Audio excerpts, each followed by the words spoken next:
আল্লাহ তাআলা জন্য জীবন কোরআন নাযিল করেছেন এই পবিত্র মাহে রমজানে। এই মাহে রমজানে কোন করেছেন ঘোষণা দিয়েছেন লাইলাতুল কদরে। লাইলাতুল কদরে আল্লাহ তাআলা ঘোষণা করেছেন।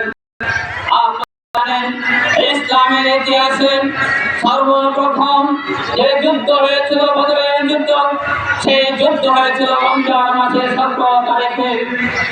আপনারা জানেন যে একটি রাষ্ট্রকে যদি গঠন করতে চান তাহলে যুদ্ধের প্রয়োজন, যদি একটি রাষ্ট্রকে ভাঙতে চান তাহলে যুদ্ধের প্রয়োজন।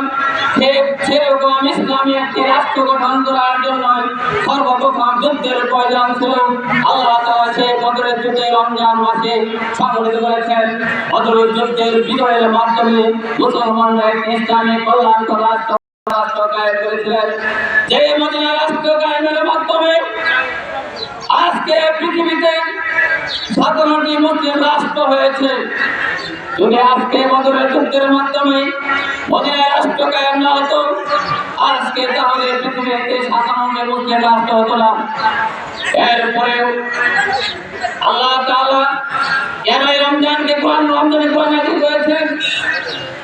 যেন আমরা আমাদের সর্বোচ্চ ত্যাগ এবং কোরবানি ইসলামের জন্য এই মাসে ফেলে দিতে চাই। সম্মানিত উপস্থিতি, অনেকে এর উপরে বলবে ইসলামের রাজনীতি নেই।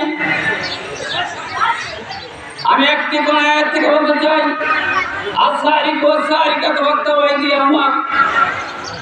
চোর এবং চোরকে আচরণের হাত কেটে দাও, ইসলামের বিধান। ব্যবসা বাণিজ্য যাবেন, ইসলামের বিধান আছে। সংসদ কিভাবে চলবে, ইসলামের বিধান আছে। কেউ চুরি করলে তার বিধান ইসলামে আছে, কেউ খুন করলে তার বিধান ইসলাম আছে।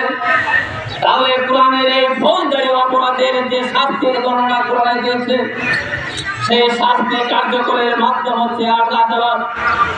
সেই আদালত হচ্ছে রাষ্ট্রের একটি অঙ্গ প্রতিষ্ঠান। যদি রাষ্ট্র যদি ইসলামের রাষ্ট্র না হয়, তাহলে কোরআনের শাসন থেকে ফৌজদারি আদালতের মামলা রায় কোনো বিচারপতি করবে না। এই জন্যই প্রয়োজন কোরআনের শাসন, এই জন্যই প্রয়োজন পার্লামেন্টে কোরআনের আইন। আমরা বাংলাদেশ জামায়াত ইসলামী সেই যুগ যুগ ধরে প্রচেষ্টা চালিয়ে যাচ্ছে মানুষকে সাথে নিয়ে, আপনাদেরকে সাথে নিয়ে একটি কল্যাণকর রাষ্ট্র গঠন করার জন্য, কোরআনের বিধান মতে একটি রাষ্ট্র গঠন করার জন্য। আমি শেষ করে দিচ্ছি। শেষ করার আগে একটি বাস্তব ঘটনা আপনাদের সামনে শেয়ার করতে চাই। আমার 3 নং ভাইটাল ইউনিয়নের একটি গ্রাম। এই গ্রামে গত জুমায় আমরা নামাজ পড়তে গিয়েছিলাম, সেখানে কথা রেখেছি।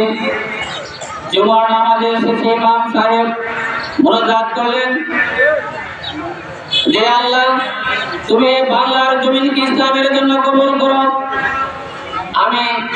আমি আজকে বলে লক্ষ্য করলাম মুসলিয়ানে কেরাম আমিন বলে কিনা। দেখলাম মুসলিদের মাঝে আমিনের শব্দ কম। তারপর বলেন যে বাংলার সংসদকে আল্লাহ কোরআনের সংসদ বানিয়ে দাও, সাউন্ড কম।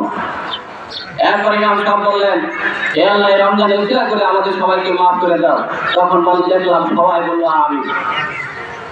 আপনাদের কাছে প্রশ্ন করতে চাই, আপনি যদি বলেন আমি রাষ্ট্রের আইন মানি না, কোরআনের রাষ্ট্রের বিধিবিধান মানি না, কিন্তু রাষ্ট্র আমার সব সুবিধা দেবে, রাষ্ট্রকে দেবে না? রাষ্ট্রটাকে রাষ্ট্রদ্রোহিতার মামলায় তাকে ফাঁসি দেবে, রাষ্ট্রের আইন অমান্য করার কারণে তাকে ফাঁসি দেবে।